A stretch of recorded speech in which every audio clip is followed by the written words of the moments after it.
রিপন, একটু জানাবেন, আপনি তো গোয়াইনঘাট সীমান্তের দিকে আছেন, একদিকে কারফিউ আবার পুশিনের ঘটনাও ঘটছে, সব মিলিয়ে সীমান্ত এলাকার পরিস্থিতি কেমন চোখে পড়ছে? কলি মূলত আপনি যেমনটা বলছিলেন, একদিকে কারফিউ আর ইতিমধ্যেই পুশিনের ঘটনাও ঘটছে। বিশেষ করে সিলেট অঞ্চলে এখন পর্যন্ত ঘটেনি।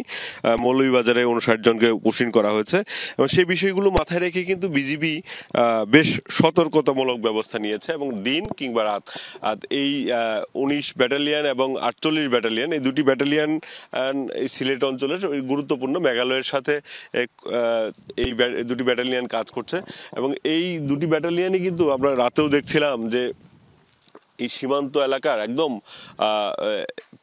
বর্ডার পিলারের পাশ দিয়েই তারা মূলত টহল করছেন। এই মুহূর্তে আমরা যেখানে আছি এখানেও আমরা সকাল থেকেই কড়া টহল দেখছিলাম। তাদের বিষয়টি হচ্ছে, তারা যেটা বলতে চাচ্ছেন যে কোনোভাবেই পুশিং করতে দিবেন না বিএসএফ কে। এছাড়া এই সীমান্ত এলাকার যারা নারী পুরুষ রয়েছেন তাদেরকে সচেতন করা, তারা যাতে কোনোভাবেই এই তাদের যে কারফিউ রয়েছে এই কারফিউয়ের কারণে সীমান্তের কাছাকাছি না যায় এবং তারা যাতে এই ফাঁদে পা না দেয় সেই বিষয়টি তারা নিশ্চিত করতেই দিনের বেলায় এখানকার স্থানীয় জনগণের সাথে মত বিনিময় করছেন এবং জনপ্রতিনিধিদের সাথে কথা বলছেন। সেই সাথে স্কুলের শিক্ষক সহ অন্যান্য যাদের মসজিদের ইমাম তাদের সাথে কথা বলে সচেতনতা তৈরি করার চেষ্টা করছেন।